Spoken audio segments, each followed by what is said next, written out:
자, 여호수아 서가 이제 거의 다 끝나갑니다. 여호수아서는 어떻게 시작합니까? 어떤 이야기로부터 시작하죠? 모세의 죽음으로부터 시작하죠. 모세가 죽고 여호수아가 그 뒤를 이어서 후계자가 되는 그 일로부터 시작해서 요단강을 건너는 일, 그리고 요단강을 건너서 여리고성을 점령하고 아이성을 점령하고 또 이어서 남부 연합군 그리고 북부 연합군을 파하고, 그리고 가나안의 주요 거점 지역들을 다 장악한 후에 이제 가나안의 패권을 장악한 거죠. 그 후에 각 지파의 기업을 분배하는 이야기가 우리가 오늘 읽은 내용 전에 나오게 됩니다. 그 가운데 이제 조금 예외적인 상황들에 대해서 좀 더 구체적으로 언급하는 내용이 나오죠. 이스라엘 백성들이 이제 그 주요 거점들은 패권을 장악했지만 그래도 구체적으로 자기들이 살 땅은 자기들이 들어가서 가나안 민족들을 다 쫓아내고 차지해야 하는 실제적인 과제가 그들에게 남아 있었습니다. 그런데 어떻게 했습니까? 이스라엘 백성들은 거기서 주저하고 있습니다. 아마 여기에는 여러 가지 이유가 있었으리라 생각합니다. 그중 한 가지는 안주하고 싶은 마음이 있었겠죠. 아이고 뭐 굳이 뭐 여기서도 그냥 이렇게 대충 집 짓고 또 뭐 농사 지면서 먹고 살만한데 굳이 가서 또 뭐 전쟁하고 그래야 되느냐, 목숨 걸고 그렇게 안일하게 안주하는 그런 마음이 있었을지 모르죠. 또 하나는 두려움이 있었을 겁니다. 므낫세 지파가 한 얘기가 바로 그걸 그대로 보여주고 있죠. 우리가 이제 너희가 왜 그 지역을 차지하러 올라가지 않느냐? 요셉 지파도 그랬지만 므낫세 지파도 마찬가지였고요. 뭐라고 얘기를 합니까? 거긴 산지라서 또 거기가 올라가서 차지하기 쉽지 않고, 게다가 그 지역에 사는 사람들은 다 뭘 가지고 있다? 철병거를 가지고 있다. 그러니까 그들하고 맞서 싸우면 아무래도 힘들 것 같은데요. 이제 이런 마음이 있는 거죠. 그리고 또 한 가지는 현실적인 계산이 앞섰기 때문인 거죠. 므낫세 지파가 그랬죠. 저들과 힘써 전쟁을 하느니 차라리 뭐 이미 저들 다 힘을 잃었는데 우리 앞에서 이미 고개 다 숙이고 있는데 우리가 종으로 삼아가지고 소장농 시키고 그들이 농사 짓게 하고 우리는 받아서 먹기만 하면 편하지 않냐, 그렇게 해서 종으로 삼으면 어떻겠느냐, 이게 이제 므낫세 지파의 입장이었어요. 그러나 므낫세 지파만 그런 건 아니죠. 다른 지파들도 다 영향을 받아가지고요, 나중에 보면 완전히 쫓아내지 않고 그들과 이렇게 함께 섞여 살게 된 현실을 나중에 보게 됩니다. 어쨌든 이 속에는 이스라엘 백성들이 하나님의 약속의 말씀을 100% 신뢰하지 않고 자기들의 뜻대로 행했던 그런 모습들이 이 속에 드러나고 있습니다. 이것은 하나님께서 이미 그들에게 경고하셨던 것처럼 앞으로도 두고두고 저들의 역사의 옆구리에 가시 노릇을 계속하게 되죠. 이런 이야기가 나온 후에 우리가 지난주에 함께 나눴던 얘기는 뭐죠? 하나님께서 특별히 세 성읍을 구별하시는 얘기가 있었습니다. 이제 그의 소임을 마치고 은퇴의 때에 이른 여호수아를 위해서 하나님께서 그의 성읍을 특별하게 구별해서 정해주시는, 요구하는 대로 딥나세라를 그에게 기업으로 주시는 장면, 그리고 억울한 사람이 생명을 빼앗기지 않도록 그들의 생명을 보호하는 목적으로 도피성 6군데를 구별하시는 이야기, 그리고 다른 지파들에게는 다 기업을 주셨지만 유일하게 기업을 받지 못한 한 지파, 레위 지파에게 하나님께서 48개의 성읍을 구별해서 주라 하시는 바로 그런 장면이죠. 레위 지파는 각 지파가 살고 있는 기업에 흩어져 살게 됩니다. 거기에 흩어져 살면서 그들의 영적인 상태를 책임져야 하는, 그들이 하나님께 예배드리는 것을 돕고, 그리고 그들이 하나님의 말씀을 듣고 알 수 있도록 저들에게 하나님의 말씀을 가르치는 그런 사명을 받은 지파가 바로 레위 사람들이죠. 레위 사람들이 그런 일을 하는 동안에 이스라엘 백성들이 자신들이 받은 기업 가운데에서 그들의 생계를 책임지도록 하는 겁니다.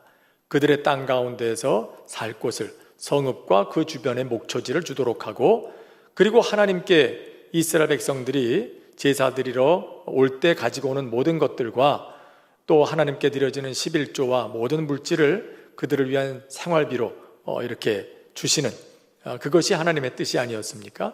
그렇게 함으로써 레위 사람들도 다른 지파들 사람들처럼 생활을 보장받고 기업을 따로 받진 않았어도 그와 같은 방식으로 기업을 받은 사람과 같은 수준의 삶을 유지할 수 있도록 하나님께서 그렇게 만들어 놓으신 제도를 설명하고 있습니다.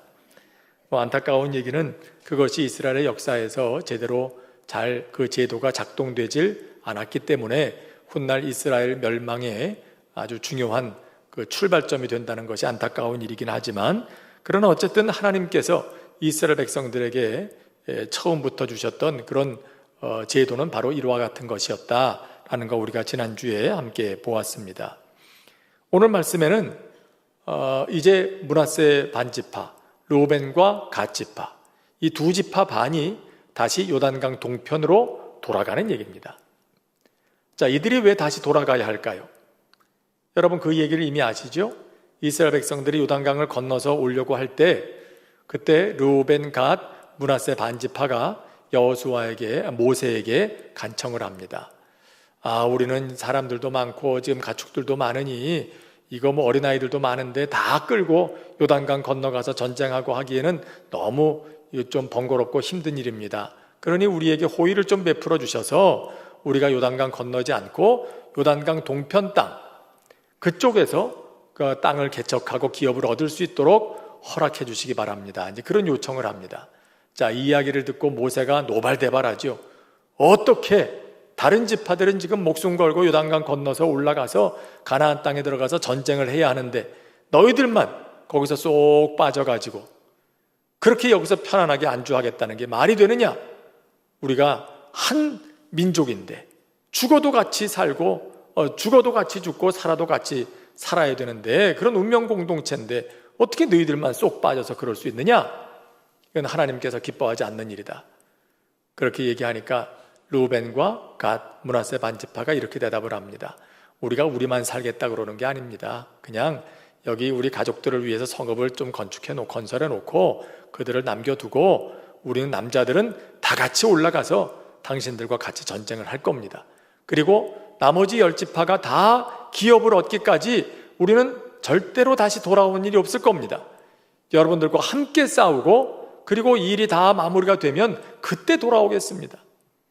만일 우리의 말이 거짓이면 하나님께서 우리에게 벌을 내리실 겁니다. 그렇게 아주 강하게 그의 이야기를 주장을 하고 또 약속을 합니다. 모세가 그 이야기를 듣고 만일 그렇다면 너희 말이 진실하고 약속을 반드시 지켜서 우리와 함께 요단을 건너서 전쟁을 같이 하고 그리고 돌아갈 거라면 오케이, 그러면 허락하겠다. 이렇게 해서 조건부로 허락을 받고 르우벤, 갓, 므낫세 반지파가 요단강 동편에서 기업을 얻게 됩니다. 그리고 지금 약속한 대로 다시 요단강을 같이 건너서 전쟁을 다 치르지 않았습니까? 그 전쟁이 다 끝났어요. 이제 이스라엘 백성들이 가나안에 들어와서 주요 거점을 다 패권을 장악하고 중요한 전쟁은 이미 다 끝났고요. 나머지 전투, 이것은 각 지파가 이제 알아서 수행해야 하는 그런 전투만 남아있는 거죠.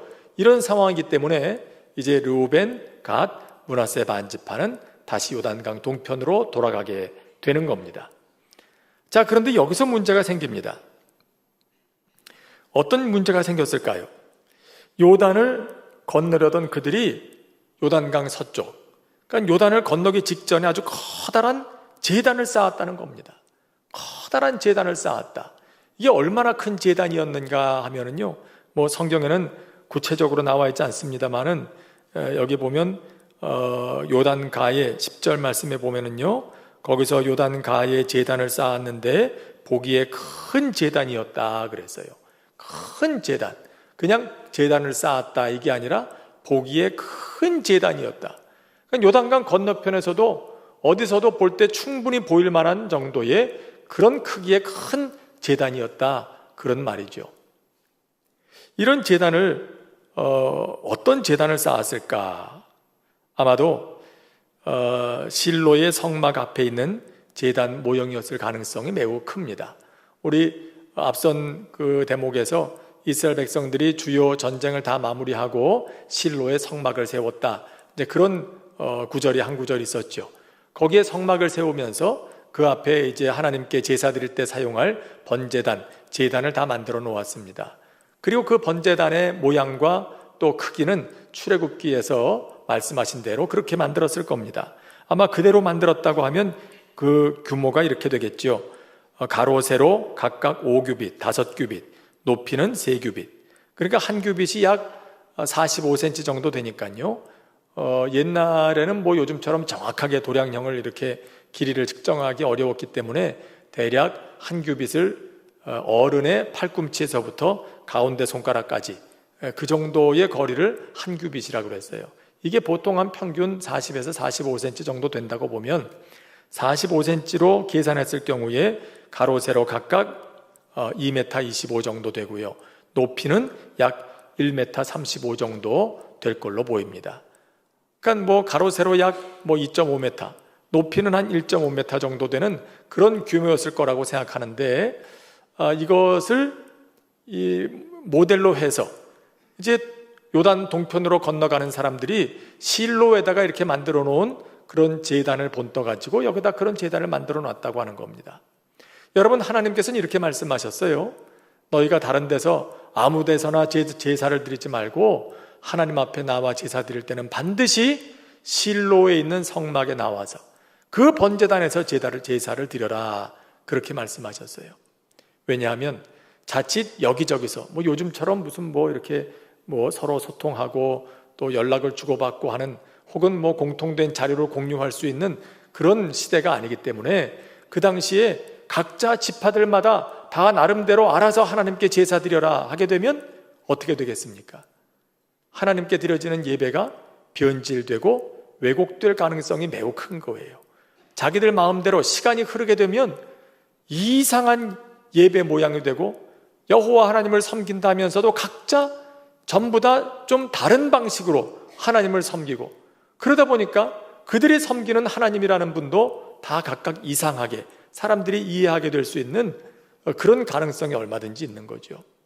그래서 그들의 신앙이 변질되지 않도록 하기 위해서 하나님께서는 하나님 앞에 나와 예배드릴 때는 반드시 다른 곳에서 말고 하나님께서 지정하신 곳 실로에 있는 성막에 나와서 거기서 예배를 드려라, 제사를 드려라, 그렇게 말씀하신 겁니다.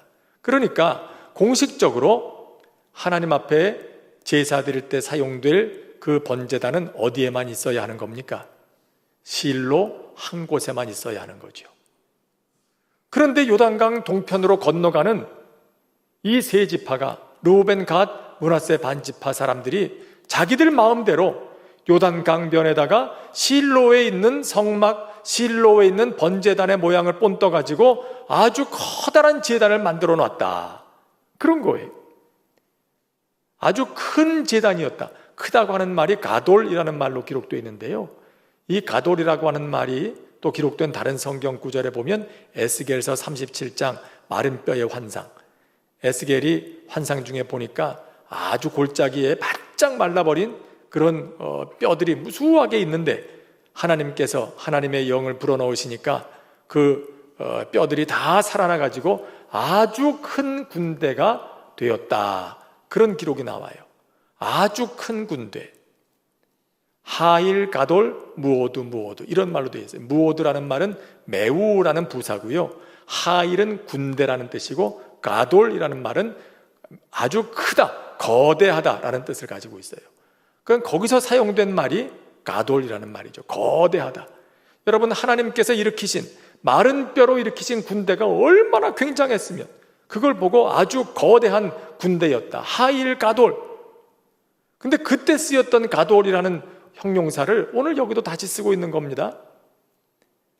그렇게 이스라엘 백성 두 지파 반이 건너가면서 세운 제단이 그렇게 어마어마하게 컸다는 거예요. 자, 이걸 보고 서편의 이스라엘 자손들이 크게 위기감을 느끼게 됩니다.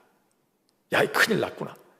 저 사람들이 아무래도 하나님을 배신하고 자기들 마음대로 그렇게 다른 신을 섬겨라나 보다. 그리고 어떻게 했다고 합니까? 12절에 보니까 온 회중이 실로에 모여서 그들과 어떻게 싸우러 가려 하였다 그랬어요. 저 사람들 안 되겠다, 이대로 둬선 안 되겠다, 저 사람들하고 한판 해야 되겠다라고 이제 싸우러 가려고 하는 거죠. 그랬는데 그때 이제 이스라엘 열 지파의 우려는 바로 그런 겁니다. 그들은 이미 이전에 경험했잖아요. 이스라엘 백성들이 하나님을 떠나서 범죄할 때 어떤 큰 재앙이 공동체 전체에 내렸는가 하는 것. 그래서 지금 두 경우를 지금 들어서 얘기하고 있는 거죠. 부올 사건, 바알 부올 사건과 아간의 사건을 예를 들면서 그들 두 지파 반, 루벤, 갓, 므낫세 반 지파를 만나가지고 지금 그 얘기를 하는 겁니다.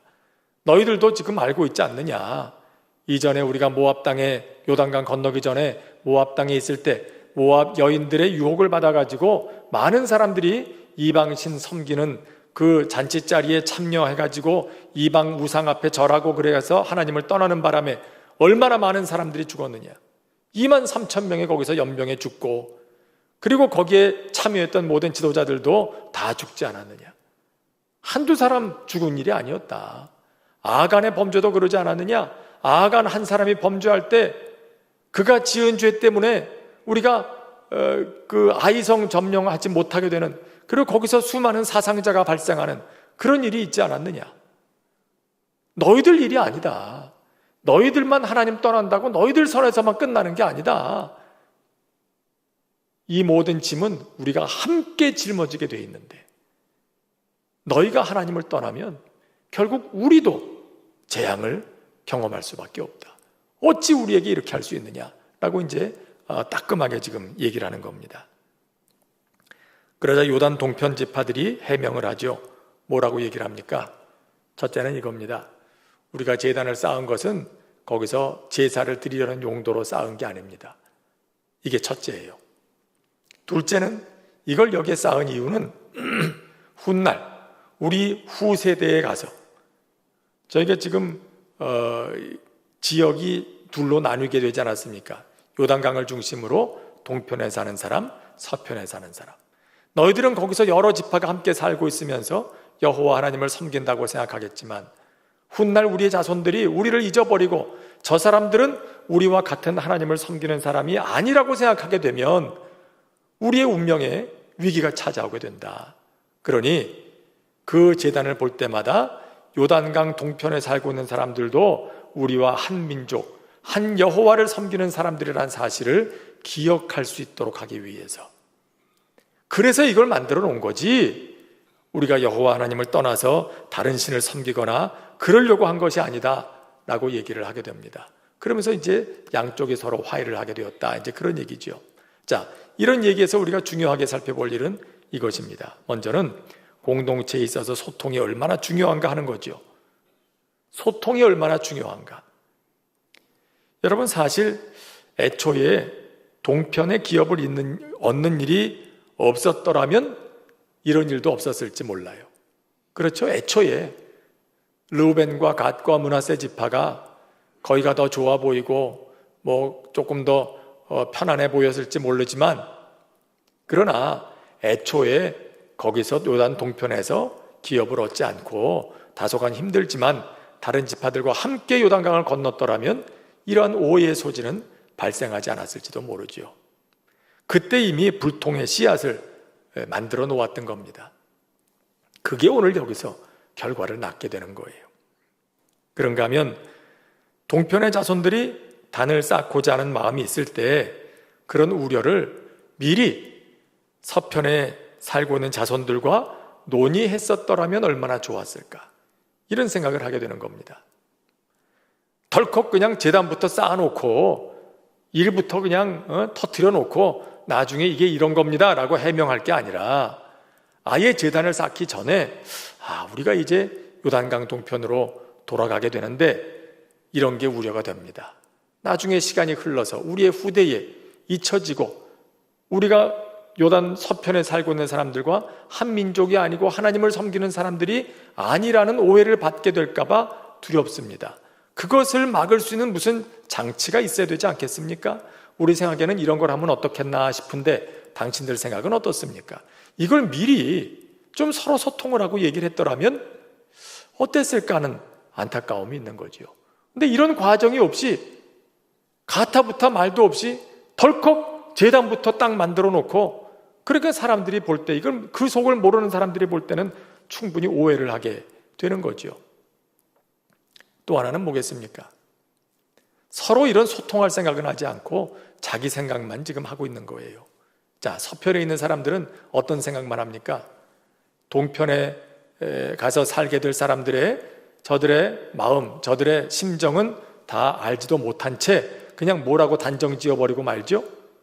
저 사람들이 하나님을 떠나서 다른 신에게 제사를 드리려고 하는구나, 그게 틀림없다라고 아예 단정을 내려버리는 거예요. 지금 여기에 대표들이 나가서 이 동편으로 가는 사람들에게 하는 말을 다 한번 살펴보면 다 그런 거예요. 이미 저들 마음속에 아예 딱 결론을 내렸어요. 저 사람들은 하나님을 떠난 사람들이다. 하나님을 떠나려고, 다른 신에게 제사 드리려고 저 제단을 만들어 놨다 라고 아예 딱 마음을 결정해 놓고, 그래서 그들과 싸우러 가려고 하는 거죠. 저쪽이 지금 어떤 마음으로 하고 있는지를 알아볼 생각도 하지 않고. 그런가 하면 지금 여기에 그 요단강 동편으로 가는 사람들도 마찬가지예요. 그 사람들도 이걸 제단을 쌓아놓고는 이건 자기들 마음이죠. 이제 이걸로 우리 둘 사이에 동편 쪽에 사는 사람, 서편 쪽에 사는 사람들이 나중에라도 하나가 될 수 있을 거다. 이건 자기들 생각이죠. 그럴 거라고 지금 확신하고 있어요. 그리고 이 사람들한테 얘기도 없이 그냥 가는 거예요. 자, 양쪽이 서로 자기들 생각, 그것에 지금 딱 결론을 미리 내려놓고 있으니 이러니 소통이 안 될 수밖에 해요. 공동체에 있어서 서로 소통을 하는 게 얼마나 중요한 일입니까? 우리도 가끔 그럴 때 있잖아요. 좋은 의도로 한 일인데 나중에 덕이 되지 않고 오해를 사게 되는 경우가 가끔 있을 수 있어요. 교회 안에서도 마찬가지예요. 나 교회를 위해서 사랑하는 마음으로 내가 그냥 한 일인데 이걸 뭐 사람들과 같이 좀 논의한다거나 뭐 미리 좀 알고 서로 다 절차를 거쳐서 했으면 아무 문제 없을 일인데, 이걸 그냥 덜컥 자기 생각대로 딱 해놓고 나중에 보니까 어때요? 이거 누가 이렇게 해놨어? 이거 보고 그러거든요. 그러면 사람들이 이거 원래 여기 없던 건데, 이런 건데, 그렇게 얘기를 하고 있다. 나중에 괜히 오해를 사게 되는 거예요. 그러면 이제 그거를 한 사람은 나중에 괜히 섭섭한 마음이 생기죠. 나는 이게 좋을 것 같아서 그렇게 해놨는데, 자원하는 마음으로, 선한 마음으로 했는데, 왜 이걸 가지고 이러니 저러니 말들이 많냐. 근데 그런 마음이 생길 때가 있어요. 물론 선한 마음으로 한 거 좋은 일이지만, 그러나 선한 의도로 한 일이 불필요한 오해를 불러일으키거나 덕이 되지 않는 일이 되지 않으려면 사전에 서로 소통하는 과정이 참 필요한 거예요. 공동체 안에서는 다 그렇게 해야 돼요. 그런 게 중요한 거죠. 근데 보통 다른 인간관계도 마찬가지 아닙니까? 당연히 저 사람이 알 거라고 생각하면 안 돼요. 지금 르우벤, 갓, 므낫세 반지파가 오해한 게 그거 아닙니까? 저 사람들도 아마 우리가 얘기는 안 했지만 다 이해할 거야, 알 거야. 우리가 이런 걱정거리가 있어서 이렇게 만들어 놨다는 걸 저 사람들도 알 거야. 무슨 수로 알아요? 얘기를 안 하는데. 알 수가 없는 일이죠. 그러니까 이렇게 서로 소통이, 공동체 안에는 꼭 그런 소통이 필요하다라는 겁니다. 그런데 참 감사한 일은 이 사람들이 나가서 직접 싸우기 전에 서로 소통을 위한 자세를 보여주었다는 데 있습니다. 먼저는 이스라엘 자손이 대표단을 구성해서 파견하죠. 각 지파 대표들 모아가지고 비느하스를 총책임자를 맡겨가지고 서로 소통을 시도했다는 겁니다. 오늘 말씀 13절에도 보면은요, 이스라엘 자손이 제사장 엘르아살의 아들 비느하스를 길르앗 땅으로 보내요. 르우벤 자손과 갓 자손과 므낫세 반지파를 보게 하되, 또 14절에 보면 이스라엘 각 지파에서 한 명씩 지도자들을 대표로 뽑아가지고 함께 갔다 그랬어요. 여러분, 이건 참 지혜로운 결정인 겁니다. 서로 싸움이 일어나기 전에 먼저 대표자 한 명을 보내서 소통을 시도했다는 거예요. 이게 도대체 무슨 일이냐? 어떻게 된 거냐? 한번 알아봐야 되겠다. 진상을 알아봐야 되겠다라고 비느하스를 파견한 것도 잘한 일이지만, 그보다 더 잘한 일은 각 지파의 대표들을 함께 파견했다는 거예요. 여러분, 비느하스 한 사람만 파견했다가 또 그 사람 말만 듣고 하는 것도 사람들은 이 사람이 제대로 들었는지 안 들었는지, 뭐 제대로 한 건지 안 한 건지, 옆에 누가 다른 증인이 없으면 또 왠지 의심을 살 수도 있고 또 그런 오해를 불러일으킬 수도 있잖아요. 그래서 각 지파에서 대표들이 와가지고 서로 오해하지 않도록 여러 사람들이 함께 가도록 한 것은 매우 지혜로운 일이었어요. 또 서로의 입장을 솔직하게 말하고 있는 그대로 수용했습니다. 지금 서쪽에 있는 사람들의 입장을 다 얘기를 했어요. 우리가 생각하기에는 분명 이런 걸로 보여서 우리는 지금 이렇게 매우 우려를 하고 있다. 자칫 잘못하면 지금 전쟁이 날 판이다. 그렇게 솔직하게 다 얘기를 했어요. 그리고 동쪽에 사는 사람들도 자기들의 입장을 다 얘기를 했어요. 사실은 이만저만해서 이러저러하게 됐고 이런 우려가 있어서 이런 걸 했습니다 라고 얘기를 했습니다. 그 다음 대목이 중요한 거예요. 서로 이렇게 진심을 담아서 자기 속을 다 얘기했을 때 서로 이것을 받아들이고 인정했다는 거죠. 이게 중요한 거예요.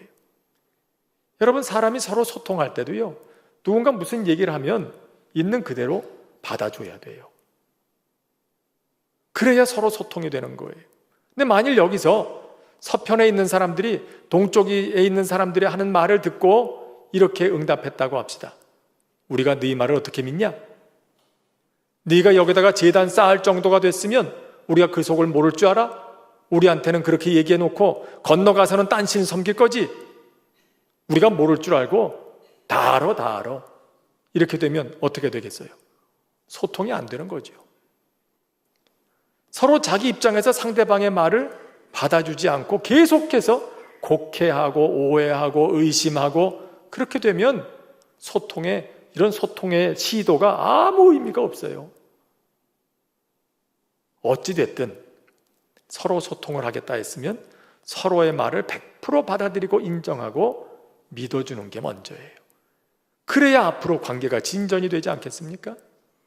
이게 이 두 부류의 사람들이 잘한 거예요. 그게 아주 중요한 거고요. 무엇보다 중요한 건 세 번째 얘기입니다. 우선순위를 이 사람들은 분명히 할 줄 알았어요. 이 말씀을 한번 같이 읽어봐야 되겠습니다. 19절 같이 읽겠습니다. 19절 시작.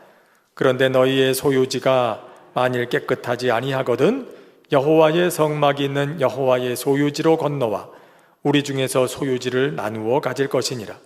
오직 우리 하나님 여호와의 제단 외에 다른 제단을 쌓음으로 여호와를 거역하지 말며 우리에게도 거역하지 말라. 자, 이들은 지금 뭐가 더 중요한지를 분명히 하고 있습니다. 땅이 중요한 게 아니다. 소유가 중요한 게 아니다. 여호와 하나님께 대한 우리의 순전한 신앙이 그게 더 중요한 거다. 그걸 지킬 수만 있다면 우리가 여기서 서쪽에서 얻은 기업, 그 땅이 조금은 줄어들지 몰라도 우리 안에서 너희들이 살 곳을 또 나누어 줄 테니까 혹여라도 그런 일은 하지 마라.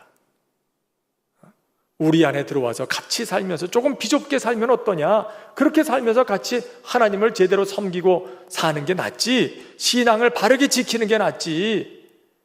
거기서 너희들이 넓은 땅에 살면서 하나님 앞에서 잘못된 삶을 사는 것은 그건 옳지 않다. 이걸 분명하게 지금 얘기하고 있는 거예요. 여러분, 우리 신앙의 우선순위도 분명히 되어야 할 때가 있습니다. 그럴 때 우리의 삶에 평화가 찾아오는 거예요. 무엇이 제일 중요한지, 소유보다 믿음이 중요하고, 넓은 땅에 사는 것보다 조금 좁은 땅에서 힘들게 살더라도, 그러더라도 하나님 앞에서 바른 믿음을 가지고 사는 게 그게 훨씬 더 중요하다. 그렇기만 하면, 사실은 땅이 부족하면 그건 하나님이 또 주시면 그만 아니에요? 땅이 얼마든지 하나님이 주시는 건데, 중요한 건 하나님을 향한 그들의 온전한 믿음, 이게 더 중요하다. 그들은 지금 그걸 다시 한번 확실하게 이야기를 하고 있는 겁니다. 그러니까 이런 이야기를 들으면서 동편에 건너가는 사람들도 마음에 큰 감동을 받는 거죠. 아, 이 사람들이 이렇게까지 우리의 신앙을 바르게 지켜가는 것에 대해서 진심을 가지고 있구나. 자기들이 얻은 기업에서 우리들의 살 땅을 내어주겠다고 할 만큼, 그만큼 하나님께 대한 신앙을 바르게 지키는 걸 중요하게 여기고 있구나. 그러니 어떻게 생각하겠어요? 우리가 동쪽에 돌아가더라도 우리 자손들에게도 계속해서 그런 순수한 신앙을 계속해서 이어갈 것이다. 비록 경계로는 양쪽에 갈라져 살고 있지만 서쪽에 사는 사람과 동쪽에 사는 사람은 한 하나님을 섬기는 믿음의 그런 공동체로서 또 민족으로서 그렇게 계속해서 살게 될 거다라고 지금 얘기를 하고 있는 겁니다. 여러분, 이런 것은요, 지금 여호수아서가 거의 마무리되는 시점에서 이 사건이 여기에 기록되고 있는 것은 앞으로 그들이 가나안 땅에서 하나님이 주신 약속의 땅에서 어떻게 평화를 누리며 살아갈 수 있겠는가 하는 것을 다시 한번 보여주는 그런 장면이기도 합니다. 이 사건을 여기에 기록해 놓고 두고두고 저들이 읽으면서 과거에 우리 선배들이, 우리 믿음의 선조들이 했던 것을 생각하면서 우리도 서로 이렇게 각 지파별로 잘 소통하며 살아갈 때, 그럴 때 하나님께서 우리에게 주신 기업을 우리가 끝까지 잘 지켜가고 하나님께서 이 땅에서 부어주시는 은혜를 누리게 될 거다, 이걸 알게 될 거라는 거죠. 여러분, 오늘 우리도 그렇습니다. 우리가 살아가는 삶에서도 하나님께서 주신 은혜를 지켜가는 비결, 그건 바로 믿음 안에서의 올바른 소통에 있다는 것을 오늘 성경은 우리에게 다시 한번 가르쳐주고 있습니다. 주신 말씀 생각하면서 함께 기도하도록 하겠습니다.